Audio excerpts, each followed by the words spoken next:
Hi everybody, Dan Illman, Mike Beer. Race number 4 at Santa Anita on Saturday is the Grade 3 Robert J. Frankel Stakes for fillies and mares going 1 1/8 on the turf. You can play the Frankel and the nice Santa Anita card with the DRF Bets account. Sign up at bets.drf.com and immediately receive a 300% deposit match. Here's the field for the Frankel. Again, fillies and mares running for 150 grand at 1 1/8 on the turf, and the one they're all going to have to catch and beat is the number 4 Fahan Mura, who almost stole the Grade 2 Goldakova 2 starts back going 1 mile. Last time out in the Matriarch, maybe those were too tough. Yeah. She went fast early. Yep. The question is, do you think she's going to be as effective at this 1 1/8 distance? And is there anyone, escape clause maybe, that can push her early? I don't know about anybody pushing her early. She looks to me like the clear speed in this race. I would worry a little bit about the distance with her, just to see how far she wants to go.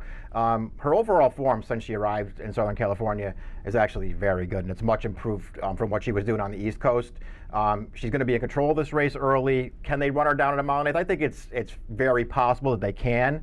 But I also feel like she's just way the horse to beat in the end. She is very, very dangerous. Just consider that the only 2 horses to run her down in prior graded stakes races in Southern California, Vasilika, who is on quite a roll, and Cambodia, a very solid graded stakes type. The Timeform U.S. Pace Projector, no surprise here. They have Fahan Mura out there on the lead. We do not see a red bar, and that could be good news if Edwin Maldonado can somewhat get her to relax on a clear advantage down the backstretch. Now, the 2 escape clause is no slouch. A Manitoba bred that's won 18 of 26 lifetime and was placed first via disqualification in her turf debut, the Catherine Crosby last time out. I was a little bit disappointed last time out on the red carpet. I know Timeform US has that pace color-coded red, but India Mantuano wired that field at 1,000,000 to 1. Maybe, just maybe, escape clause found the 11 too far. That's how I was looking at it. I was with you. I didn't think she ran that great last time, but that distance is pretty tough, especially when you're stretching out 3 furlongs and just your second career start on turf. I didn't want to be too hard on her for it. I thought her race 2 back first time on turf was pretty good. She got a good trip in that race. She was placed first via disqualification. I'm not so sure that I agreed with that call, taking Excellent Sunset down in that race. But either way, escape clause ran well. She's a relatively short price on the line here. I don't know that I'd be taking her at 7 But she is as honest as the day is long. I believe she's hit the board in all 12 starts this year, including 9 victories. And if Fahan Mura doesn't stay, she might take control, turning into the stretch. Excellent Sunset was the horse that was disqualified in the Catherine Crosby. A shame, because it would have been this barn's first ever winner. She came back in the Matriarch, and that was just a very tough spot where she was simply run off her feet against legitimate Grade 1 types. The drop in class is going to help her. A fair pace is going to help her. I'm not sure about the 1 1/8, but in the form she's in right now, I have to respect her. I agree with all that stuff. I mean, she's just one of those horses who's just really versatile, because, she was outrun last time in the Grade 1 Matriarch. Those horses too good for her. But if they don't go that fast in front of her and against horses like this, she doesn't have to be outrun. She can get any kind of a trip in a race. And as a matter of fact, the race 2 back where she was DQ'd, that was her versatility really showed in that race, because they weren't going that fast and they just moved her right up into position, and it got her into the race. I thought she was best that day. I like her as a horse overall, Dan. I do worry about the 9 furlongs for her. The number 3 Quebec gave Fahan Mura all she could handle. 2 starts back at Santa Anita going a flat mile. She got a nice in-out trip under Rafael Bejarano that day, was rolling in between horses and galloped out past the winner. She was a disappointment last time out in the Catherine Crosby. It looked like she was moving into contention, turning into the stretch, and she was simply flat that day. Richard Baltus is removing the blinkers, and our formulator fact highlights the fact that, boy, Baltus has done well with this move. Over the past 2 years, with 3-year-olds and up on turf removing blinkers, 33% winners and a $3.09 ROI. She only has 1 race really on her page good enough to win. It was the race 2 starts back against Fahan Mura. Maybe the blinkers off can move her up. Joel Rosario takes the mount. Yeah, it'll be interesting to see if she can get back to that swing time, because she did run well in that race. Now, there was a real good pace going on in there as Fahan Mura really set that race up for her. but she made a nice run into that race. I was disappointed in her effort last time. You know, sort of on the outside the entire way. Maybe that worked against her. Maybe, listen, maybe she just took a step back off the big race 2 starts back.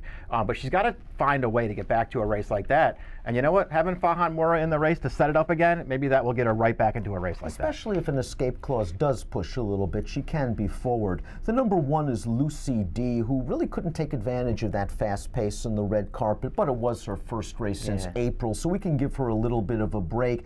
This mare, when she's right, is capable of being stakes classed. I've always liked her at longer distances at a mile and an eighth, and I wonder if this is just a progression to something longer down the road. Plus, at the age of 6, you can argue with the various injuries and layoffs, she might be getting a little long in the tooth. Yeah, all those things could certainly be true. She's second off the layoff here, though, and it would be no surprise to see her taking a little bit of a step forward off of that return race in the red carpet. Flavien Prat hasn't ridden this horse back until 2016. He's 2 for his last 2 aboard her. Sweet Charity is the number 5. We'll get to her in a bit. I want to talk about the 6 Gliding By, who ran in the 2017 Frankel and actually ran quite well, chasing gate to wire winner Midnight Crossing before tiring a bit late.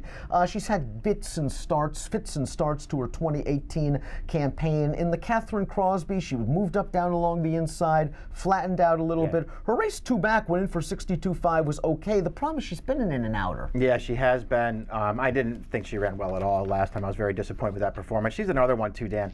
I don't know about her going this far. I'm not sure that she really wants this kind of a distance. Amboselli rallied for second in the Grade 3 Cardinal handicap at this distance last time out. Maybe she moved up with that yielding ground to Churchill Downs. She won't get that at Santa Anita on Saturday. The problem I have with Amboselli is she kind of runs to the level of her competition, whether it's graded stakes or optional claimer. She usually falls short. She has not won a race since May of 2016 and has 8/3 from 24 starts. Yeah, I mean, what is she, 1 for 17 since she got over here. She just never seems to win. And while she did run well last time to get up for second, that was just a big closers race. The closers just dominated that race. She was off of it. I didn't really like her chances that much in Let's here. take a look at our top picks for the Robert J. Frankel Stakes. You're going with the number 5, Sweet Charity, for the red-hot Horonis Racing and John Sadler. They've got Accelerate, they've got Catalina Cruiser, they've got Gift Box now, they've got Sweet Charity. And let's be honest, there was a lot going against this mare last time out. Yeah, I mean, she just really didn't have a fair chance in that race. Again, we already sort of mentioned how excellent Sunset got the heads-up ride to get into the position in that race because they just weren't going fast early. This horse was way out of it.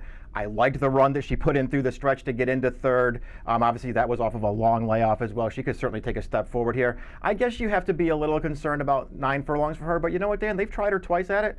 I think she's run well both times going this far, in particular that first start over here from France where she just got stuck down on the rail and couldn't get through until it was too late. I think she'll get this distance. She doesn't need to be way out of it, but with Fahan Moura in the race, this is supposed to set up a little bit better for her. I'm not worried at all about the distance. She's been a fairly lousy gate horse out of the last few, but again, with a Fahan Moura in here, you can afford to drop back if the pace is fair to fast and come with the run. I agree with you. I think she is a dangerous horse. I wanted Quebec to run last time out in the Catherine Crosby, and I was just disappointed when she was flat in the final furlong. I just can't get that swing time out of my mind. I thought it was a good performance. I think she has that mid-pack stalking ability where she can get the jump on the true closers turning into the stretch. I want to give her one more chance with that Baltus formulator fact. She is 8-1 on the morning line. Mike's going 5, 4, 8, and 2. I'm going 3, 8, 4, and 5 in the Grade 3 Robert J. Frankel Stakes, one of 2 graded races on turf at Santa Anita on Saturday. Bet them both with a DRF Bets account. On sign-up, you get a 300% deposit match at bets.drf.com. An approximate post time for the Robert J. Frankel, 1:34 Pacific. Good luck.